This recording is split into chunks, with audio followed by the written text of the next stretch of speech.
This is Greenwich Park in London, the country's oldest royal parkland. Henry VIII was born here, Queen Elizabeth I played in its gardens. It's home to the old Royal Observatory and the Meridian Line. All of time and space is measured from here. Early in the first millennium, the Romans were on this very spot. Underneath this mound, which is the last high ground before London, there is a Roman building. Problem is, we don't know exactly what it is. Earlier archaeology suggests that it might be a villa or a temple or even some kind of fort. Time Team want to establish what it is and what it can tell us about Roman London. And as usual, we've got just 3 days to do it.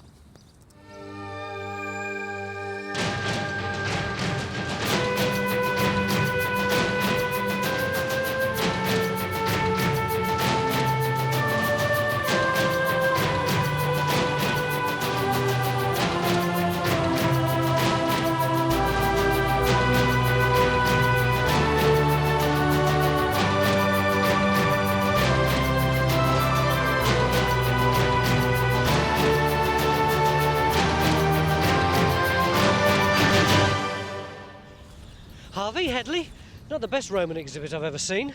It's a great shame. You come to Greenwich Park and on all the maps it says, come and see the Roman site, and you struggle over here and what you find are these sad little railings protecting about 3 tessera. The key thing is we don't know what this site is, and it's at such an important point in Roman London. You know, we've been digging bits of the city of Roman London for 500 years. We hardly know anything about Greater London in the Roman period, so whatever's going on here is hugely important in our understanding of Roman Greater London. Would any Roman roads have run past here?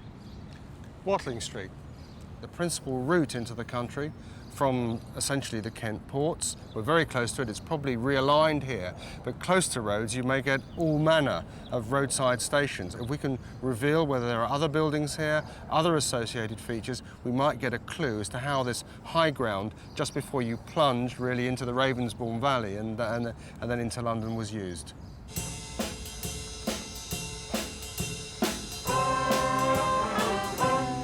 As nothing could be done until the railings were removed, the team chose to discuss a plan of action over breakfast in the park. Mick, I understand there's a bit of doubt about precisely what's here. Yeah, I mean, it could be a Roman temple, it could be a Roman villa, it could be something military, it could be any period during Roman times, and of course it could be something that was a mixture of those different functions as well. I think the best clue we're going to get is going to be from the whole plan, because villas and temples and forts all have different, quite distinctive layouts. So I think if we get, and the earlier excavations in 1902 wouldn't have had geophysics, so if we can get some of that done, that should give us a plan. Yes, but we're going to have to get a shot of the railings first, because they're certainly in the way. What are you going to be doing, Stuart? Well, I think we've got to bear in mind that this is one of the finest 17th century gardens in England we're in at the moment, and I'll be looking at the impact that might have had on the survival of the Roman landscape, things that were here before it, things that were after it that might affect it. Robin, do we know much about the earlier archaeological digs? They were carried out in 1902 and 1903. Even though they were published in glorious things like the Home and Counties magazine, it's not exactly, you know, the scientific archaeological acme of achievement. But I'll do my best. Well, the one thing we do know that we got is the mound, and we don't really know what's underneath it. So I think the sooner we get a trench in it, the better it's going to be for all of us. Get cracking, don't you? Yeah. Yeah. What now? Yeah, Yeah. now. 2 minutes? No, like now. No. Picnic over, the serious work begins. These railings were put here following the discovery and excavation of the site in 1902. And if a site has been dug before, step 1, find out what they discovered.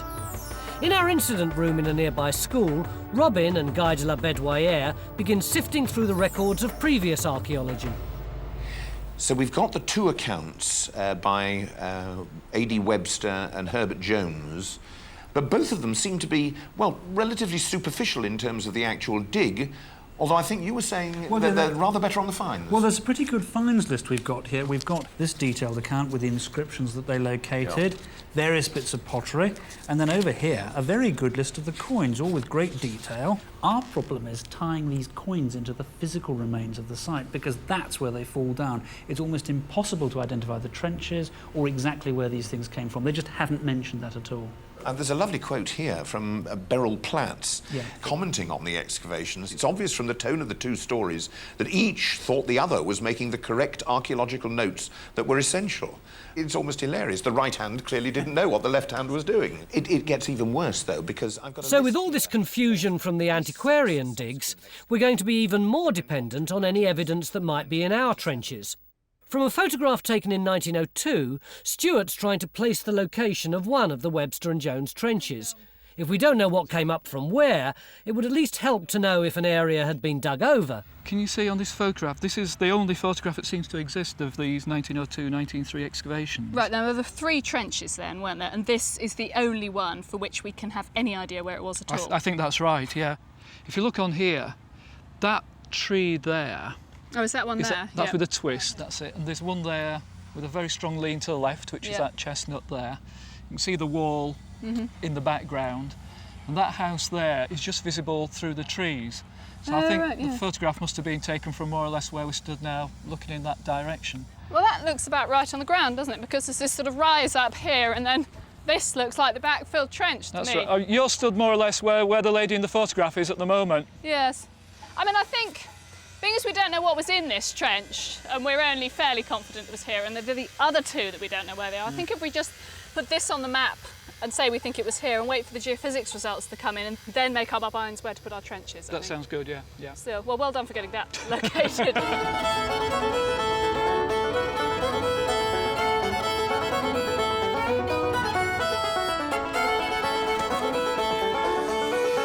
With the railings gone, geophysics begin a magnetometer survey to see what's under the ground by detecting small changes in the Earth's magnetic field.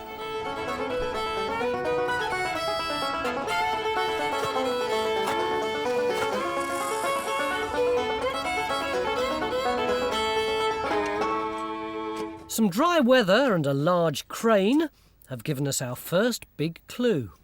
John, Chris, do you want to come and have a look at this? These are the pictures taken from the crane platform this morning of the parch marks. And it seems to me we've got some sort of, I don't know, rectangular enclosure in here. How does that square up with what you're getting from the geophysics? Well, we're actually having real problems now. Yeah. When we started, it wasn't too bad, but it's just drying out so quickly. We're seeing no contrasts. Yeah. So we've got a partial picture of your enclosure, as you're calling it. Yeah. What we have got is this high resistance response in here, which coincides with that. And you can see it clearly on the ground. That's that patch over there, is it? I think that if our aim here is to try and identify what that Roman building is, we should be going for the enclosure, because that big rectangular enclosure would be very characteristic of a Roman temple temenos boundary. I mean, if we actually have a regular rectangular enclosure, particularly if the corners are rounded, that could lead perhaps even to some sort of a military interpretation. Isn't it too small? It could It's be. too It small depends for a what's in fort, it. Yeah, but not for a fortlet or for a watchtower. Well, let's go for this side initially First, yeah. and get something across here. And I'm going to pray for rain. Right, don't do that. You're the only one who is. The team think this could be some kind of enclosure, possibly the terminus boundary of a temple or the outer wall of a fort. Mick decides to put the second trench right across it.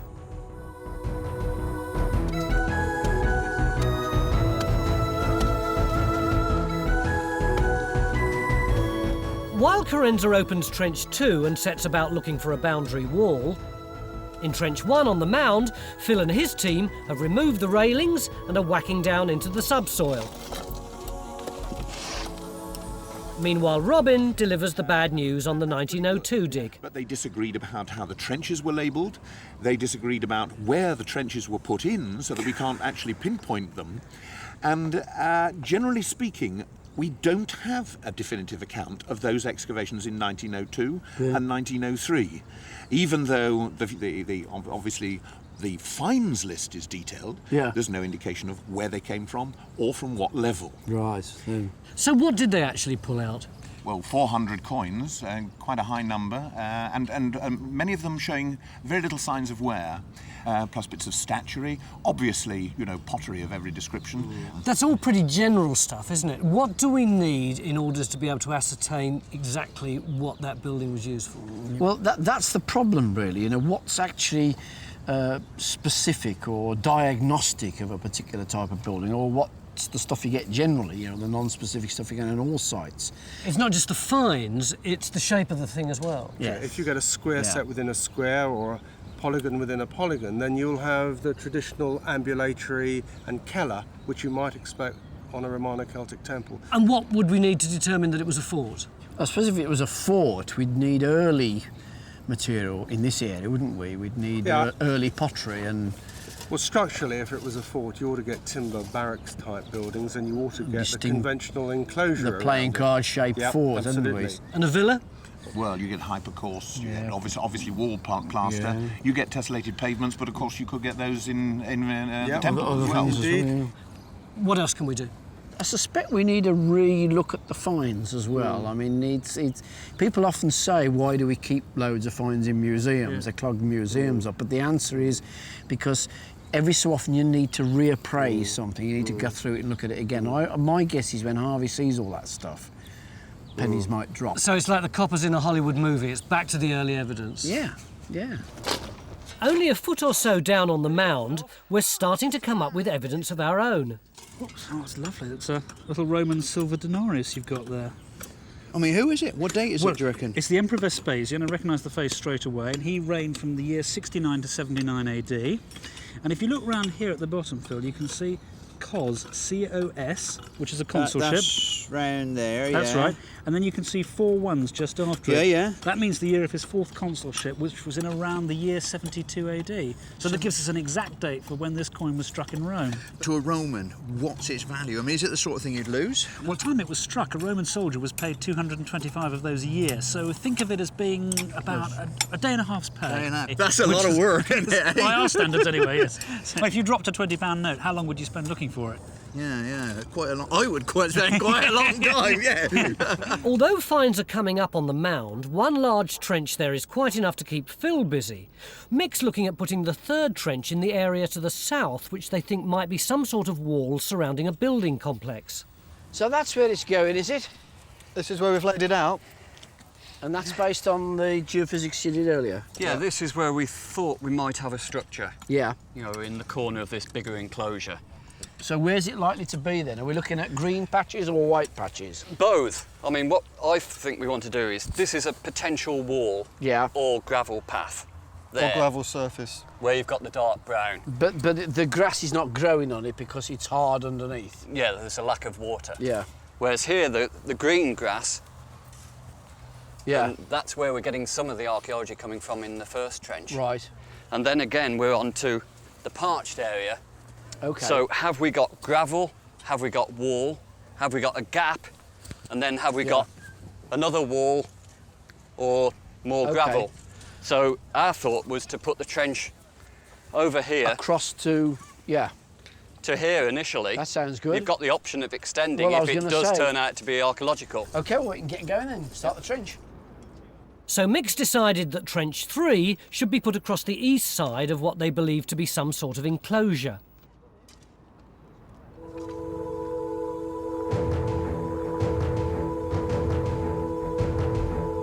Who needs expensive geophysics equipment? Just dig on the dry bits. Up on the mound, the finds keep coming. Hey, got another one. Another one. When's that? Is that coming out of the trench? Let's have a quick look. That's a bit grubby. It is. You got a brush or anything, Yeah. Phil? Hang on, let's just dampen it very slightly. We'll be very careful because the surface might not be stable. So we'll take it very, very carefully. Give it a bit Very light brush, just to get the loose earth off the surface. You see the face coming up there? Oh, Do you see that radiate crown there? Oh, God, Yeah, and that's a very distinctive feature of a coin struck in the late part of the 3rd century AD. See quite a distinctive portrait, and the letters around the edge. It says Claudius, and he reigned from 268 to 270. Can I have a look at it? Yeah, sure. I mean, it seems to be very badly struck. I mean, it's a very oval. It is. It's a time when coin production was crude and not high quality. Compare that to the silver one we've just used. Although that was worn, that was a nicely struck, good metal coin. Now we're talking about a period 200 years later. Inflation has gone through the roof. They don't really have silver coins any longer. This actually is a type of coin that used to be struck in silver. But by the time we get to this coin, they're just churning them out in bronze. Just banging them out. And their value is presumably correspondingly lower. Absolutely, absolutely. So Well, that's- we're getting a good old spread, we aren't are. we? Yeah, we're running right through the whole period.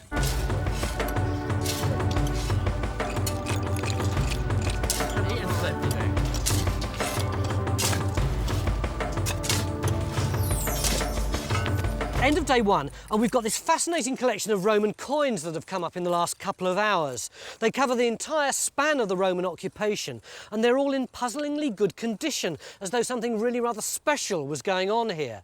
We've started to dig down a bit deeper. We've got already what we think may be the outline of a Roman wall. Let's hope tomorrow we can come up with a building that's at least half as good as the one on this Roman coin.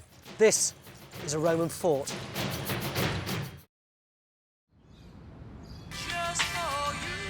It's Pete Flynn in the morning, Millennium 106.8 FM, and without further ado, let's cross over live and join John Lucas at Greenwich Park. Tell us a little bit about why you're here and what the dig's all about. It's the beginning of our day two. Yesterday we had a fantastic day. We got an amazing collection of Roman coins from off that mound in surprisingly good nick. But today what we want to do is actually get down into the building here, work out what it is, both from what we find here and from the shape of the building. And also, if it was a temple or if it was a fort, then presumably there'd be a lot of ancillary buildings all around it. So we're going to look further into the park, because if we can find out what those buildings are, then that's going to give us a really big clue as to what we've got under the big mound in the middle. Right, well, good luck with it. Thanks a lot. Trench 3 was put in over what was thought to be some kind of boundary wall. And just a few inches below the surface, Carenza begins uncovering what looks like a wall.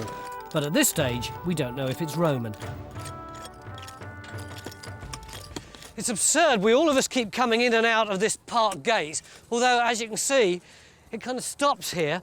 This orange mark is where Harvey thinks a Roman wall was, and he thinks it goes this way here, which is why we've put this trench in to see if we can find that wall. This is the first trench that we dug. Phil?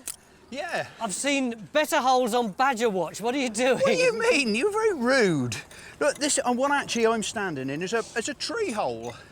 This is where one of these big elms once stood. You can see the roots disappearing in, but it's dead easy digging. It's all disturbed. We can take it all out. We've had post-medieval finds in it, so we're not destroying any archaeology. But what's it telling us? It's nothing yet. Top trench. Yeah, give us time. I've got to clean it up. In the area we suspect to have been some sort of building complex, the second trench has thrown up some painted wall plaster. Those two bits go together there. They do, don't they? Oh yeah, there we are. Look. Gosh, oh, that looks like it's part of the detailed design inside the border, doesn't it? And that dark red presumably is a bit of a border. Oh yeah, but more red there. Yeah, we're getting an awful lot of this wall plaster now, aren't we? Chris, we've got some fragments of plaster from the trench now, which are showing us that we did have painted plaster walls in our buildings. Yeah. But how did they actually do them?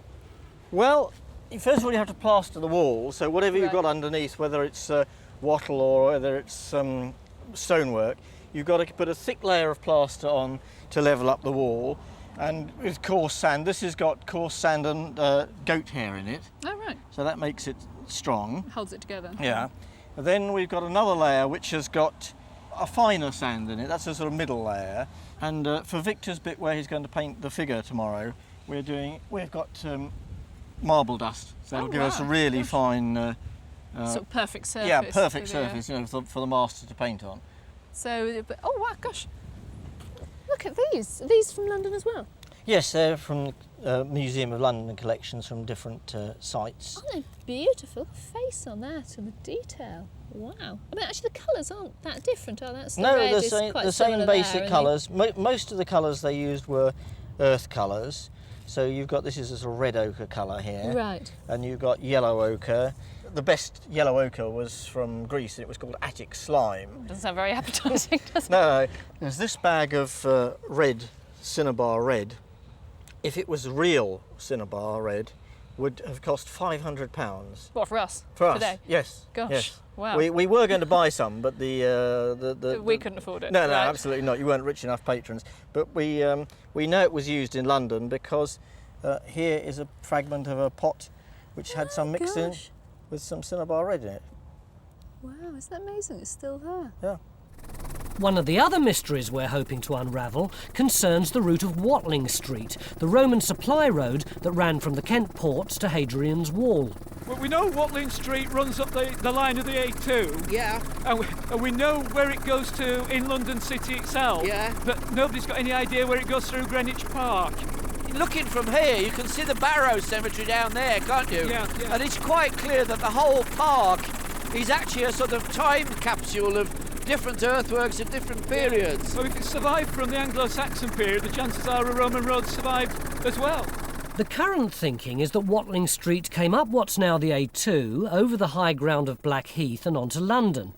Stuart has a theory that it may have taken a different route through the park, bringing it much closer to our site.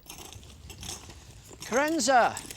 Oh, hi there. This is the wall then, is it? Yes, doesn't it look lovely? That's We've cleaned it up. Brilliant. That It's is, excellent. isn't it? It's Yeah. definitely Roman. It's definitely. Yep. There's a bit of, see the bit of black burnished ware over there? Oh, yeah. Jammed up against that side. Ah, yes, yeah. And in bits of the cut for it here, we found Roman pottery here, so we're pretty confident it is Roman. But what's really nice, you see this layer here? It's concrete, isn't Yeah, it? it's Roman concrete. It butts up against this wall. Good, no? We don't know whether it's inside or outside, but it's Yeah. some kind of pebble dash pathway. That's good, isn't it? It may be something to do with the outside, the surroundings of the house, the gardens, the path around it. Yeah, and lots of pottery with it, is there? I mean, Yes, I see we've had a lots of lot. stuff in here. And, Yeah, oh, that's just a yeah. tiny fraction. Yeah. And it's all domestic as Yeah, well. well, And that's there's a very much good, more, isn't it? There's a much more normal spread of finds from a normal sort of yeah, domestic no- residence.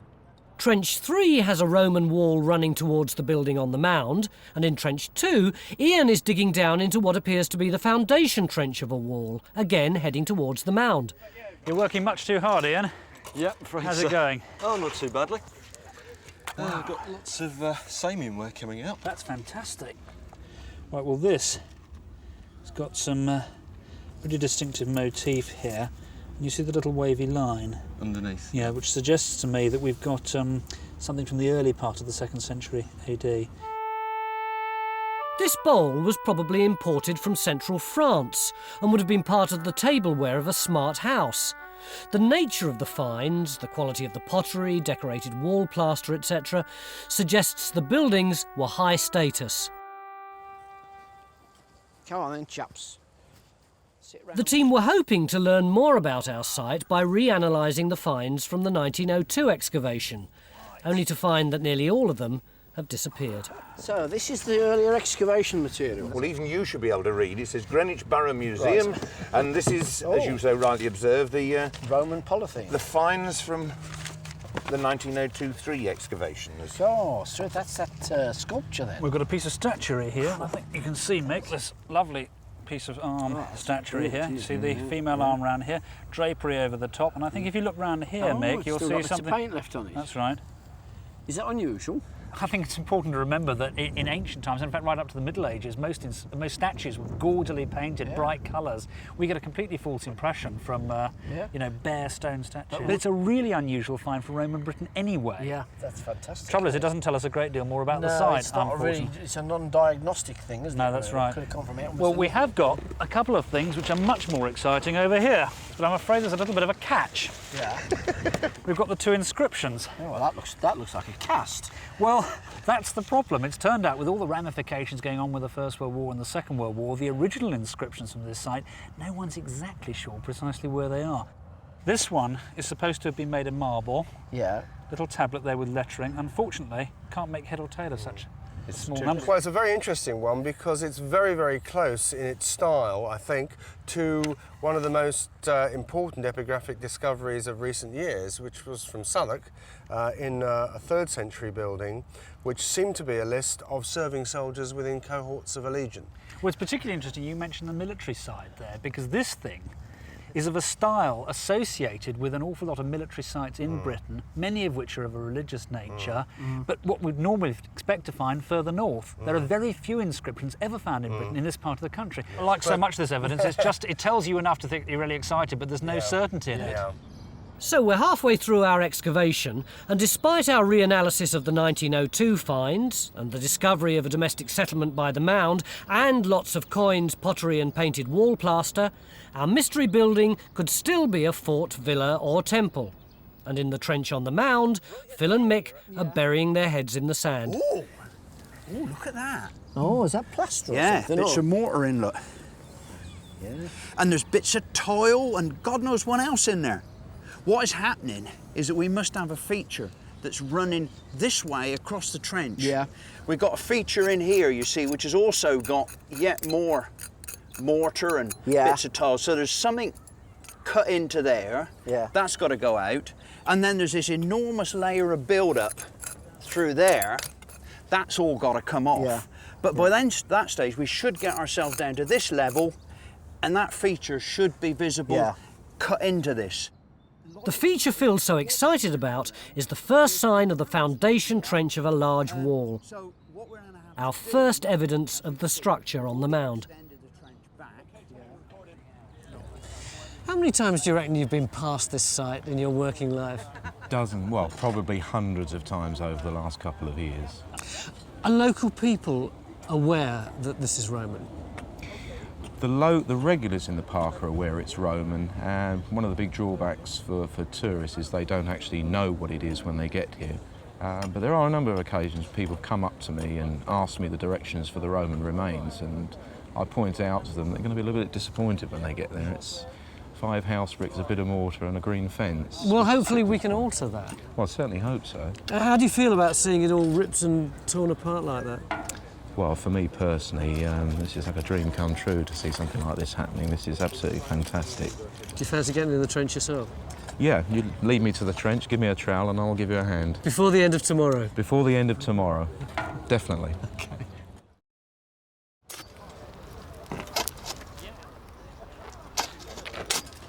We do seem to have found an incredibly large number of coins for such a small size. We have, and in fact, I've only brought a few over here because we've got so many. Oh, and what can you tell about them? Well, we've got the Roman period running right the way through from the year 43, just before 100. We've got Romans in Britain for 4 centuries, like that. We've got our silver coin that we found yesterday, right back from the year 72. We've got another coin from the 2nd century, and some pottery filling out the story there as well. We've got coins from the 3rd century, and coins from the 4th century taking us right up almost to the end of the Roman occupation. But we've got many more in the later years. Does that mean that it would have become a more populated site in the later years? Well, you might think that, but people now know that Roman coin supply really varied. So coins in the earlier period are much less common on a normal site than they are later on, when the coin supply became much greater as the individual coins became worth less and less and less. So we now know that this looks like a picture that maps out a fairly continuous period of Roman occupation from the beginning right through to the end. Which might mean that this site was important to the Romans all the way through the Absolutely, occupation. that is the picture that's we're building up now, yeah. How many coins have we found so far, Justin? 30 to 35, I would say. 35 coins, and we're 10 to 6 on day 2. That is not bad, is it? Excellent. What is this one? Trying to find the root of the wall in Trench 3, geophysics pull out some really high-tech kit.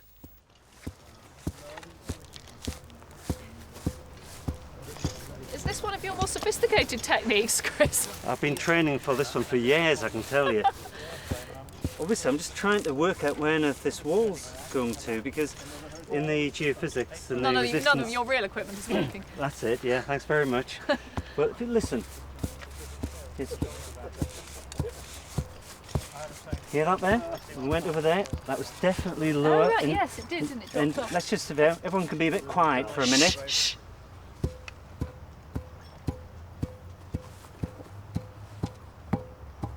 And you can hear when Gosh, we yes, come off the edge of it. Yeah. But I don't know.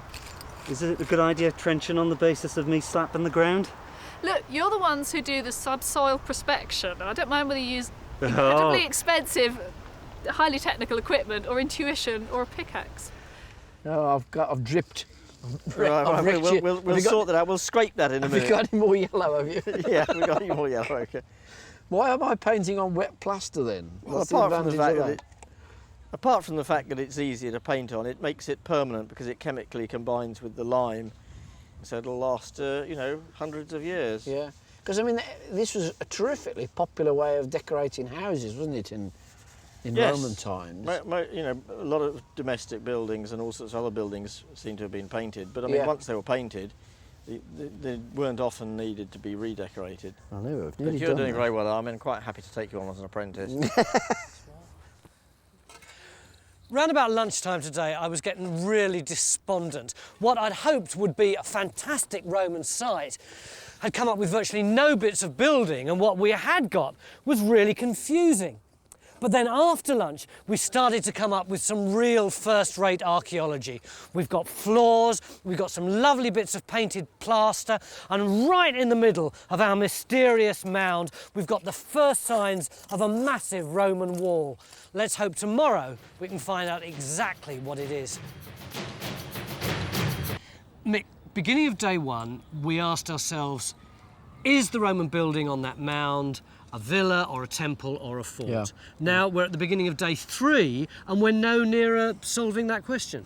Yeah, I must confess I've been very worried about that myself. I think today we're going to have to be a bit drastic to crack it. Good. And the reason for that is I think that we are still at a high level and we need to know whether there are buried ditches or walls or the trenches where walls have been robbed out next to where we're digging now. But what will that tell you other than that there are more walls and ditches? Well, we know that these temples have a fairly regular plan.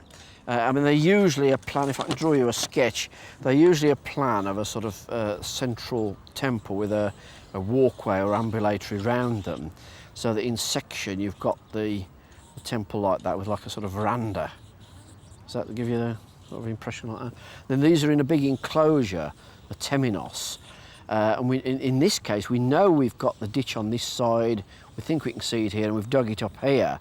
And inside that, there were usually, you know, buildings for the priests and the visitors and workshops and so on, and we've got some of those.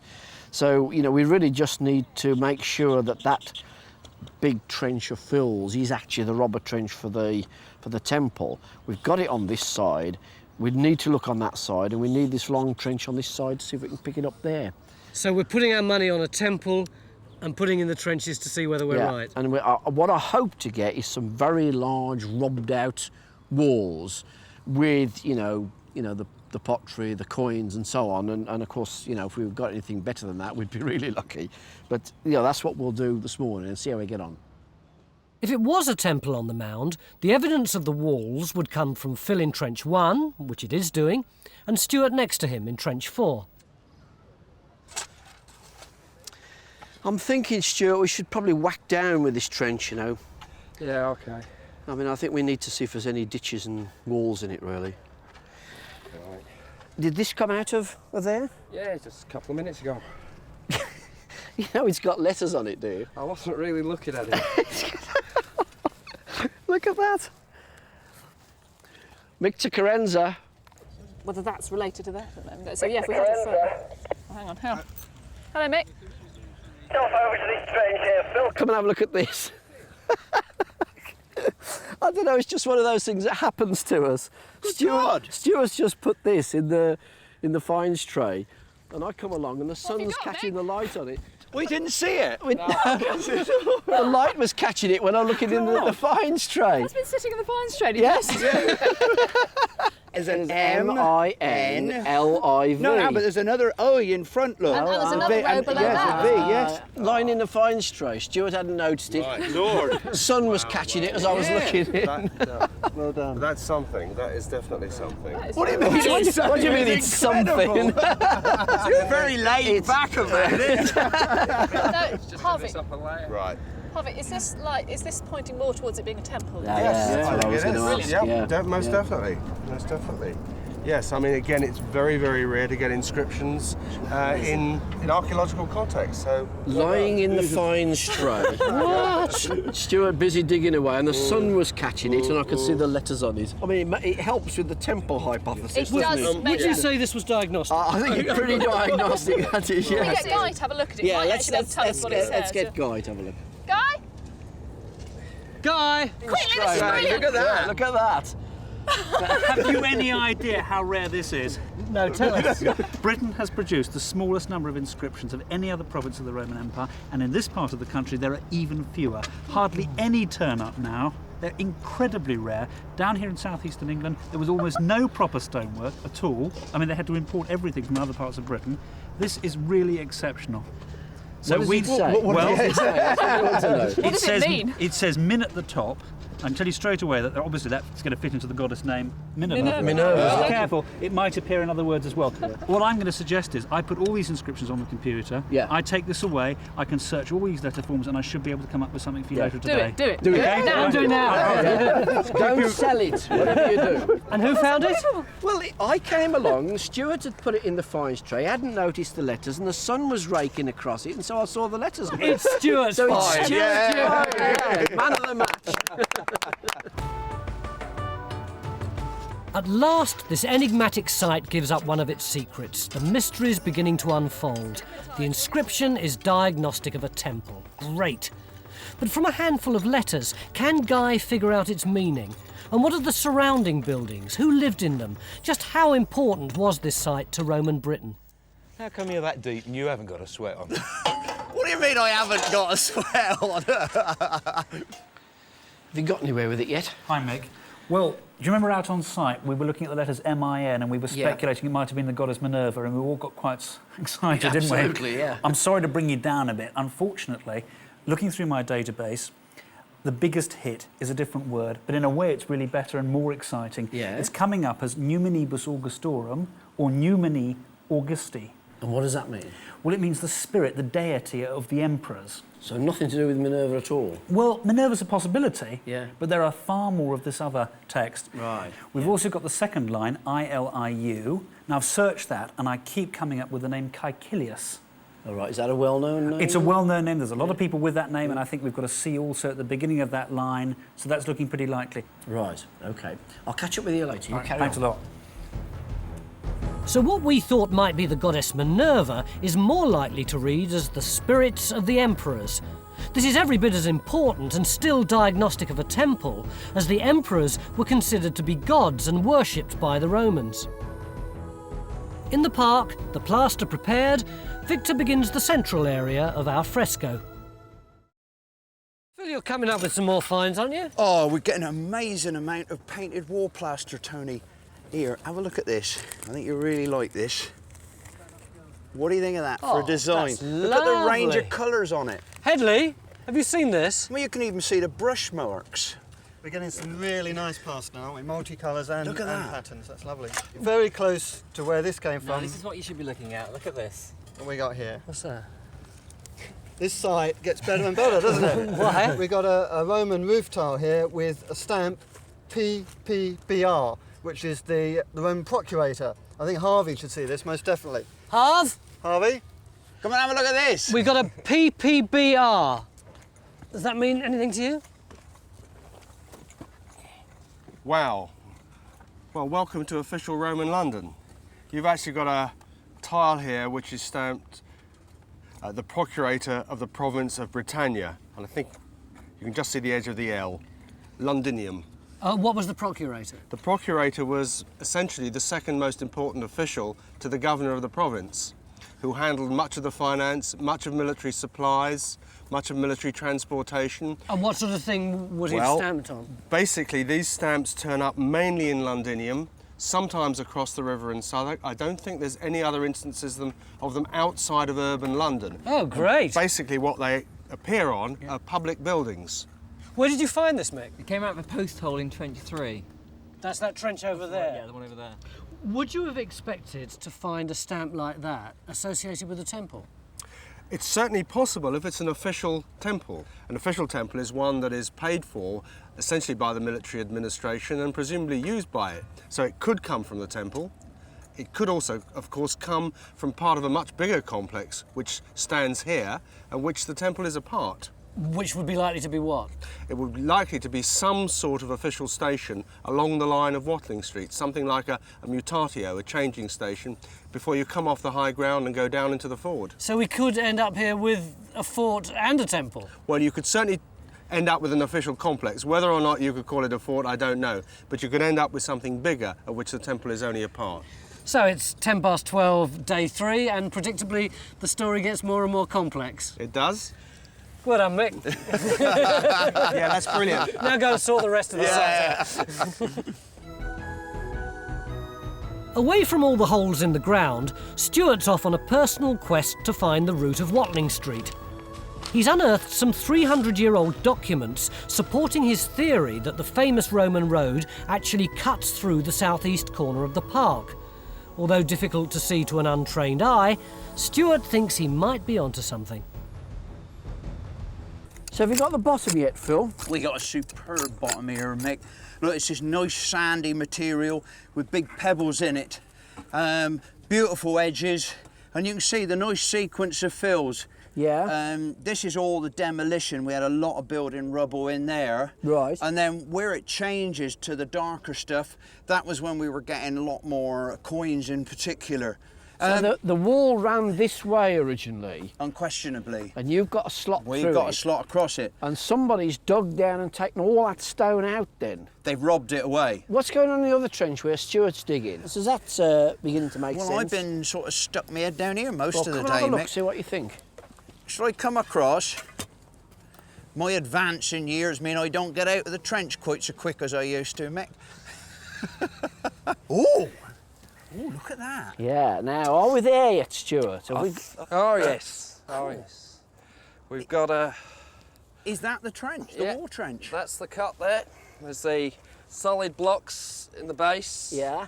And you can just see the line of the rubber cut coming up the side here. It's the rubber cut. And look, it's bang on line with where Harvey's trench comes round. Right. Look, there it is. Yeah, the white line. That white line. So we're bang on line through here. Straight the way through. Perfect. That's cracking, isn't it? With the inscription, and now the confirmed layout of the walls, we're as certain as you can be in archaeology that on the last high ground before Londinium stood a Roman temple. The other trenches to the south have established what's likely to be a temple terminus wall. And from the finds, we know this wall surrounded official buildings that contained expensive pottery and high-quality painted wall plaster. Not unlike the fresco created by Chris and Victor. Pretty good, isn't it?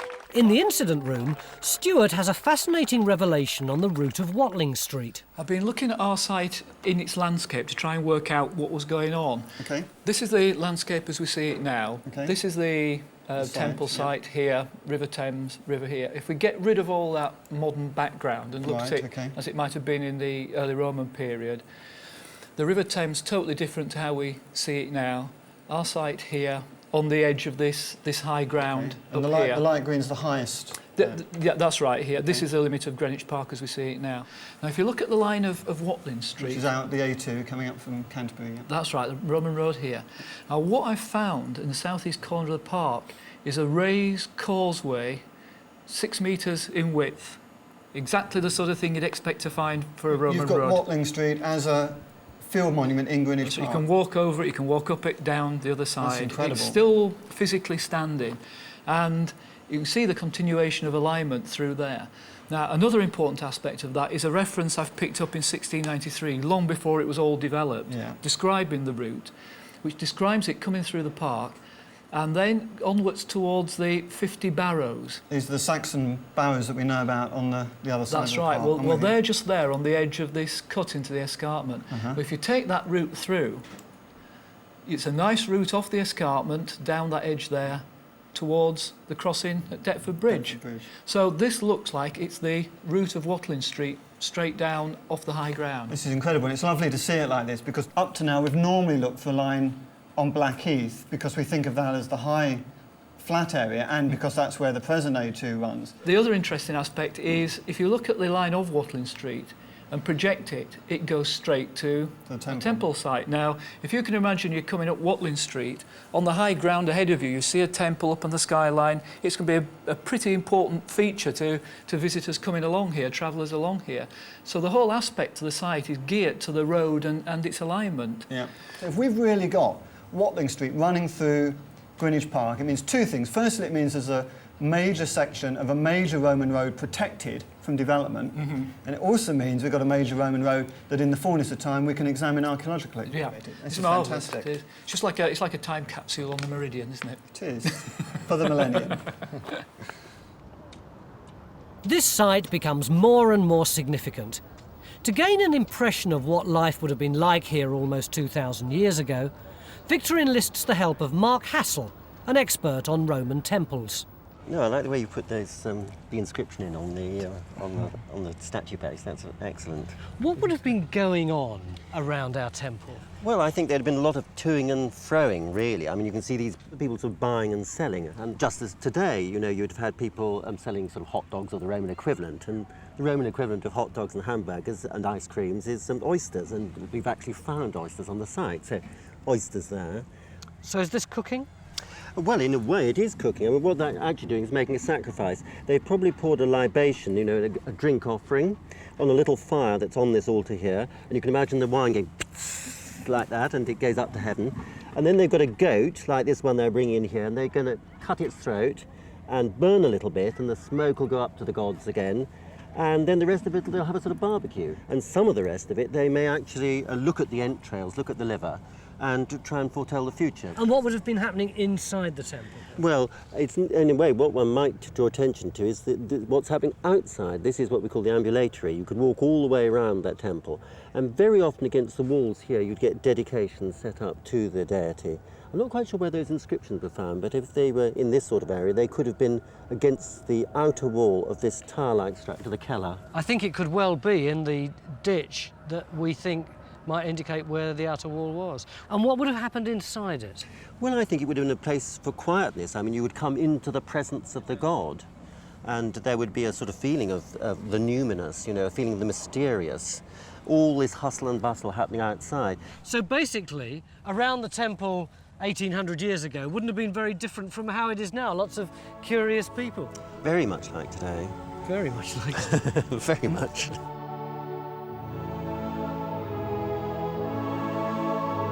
Remember the inscription we found this morning? Yeah. And I was working through with Nick on the database earlier on, and I've come up with this, which is a pretty good approximation, I think. How does our original piece of inscription fit into that? Put it in. There you are. That's what we found this morning. Now, there are loads and loads of inscriptions in Roman Britain dedicated to the spirit of the emperor. Many of them are preceded by another god, IOM, which might look as if it's meaningless, but actually that stands for Jupiter Optimus Maximus, and it was always abbreviated to IOM in Britain and most other parts of the empire.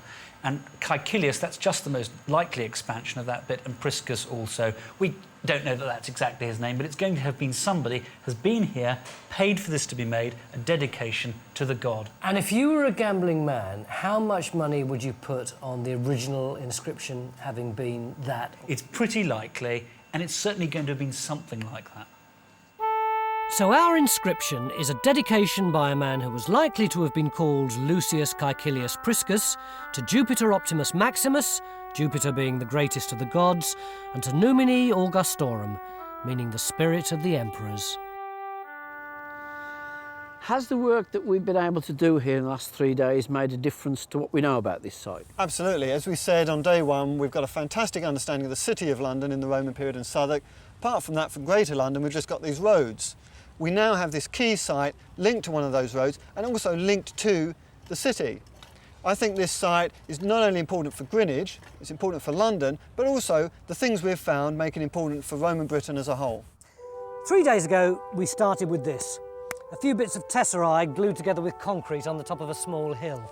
Well, we now know that originally this mound was much bigger than it is today, and that on top of it stood a huge temple which was linked to the main Roman highway into London and was built by order of one of the most important men in Roman Britain.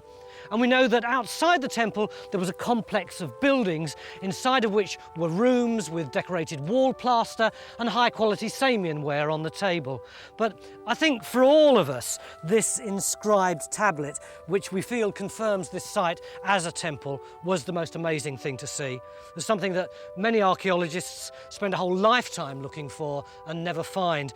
One of those rare times when we can actually read the words of the past. One Roman's message to his gods.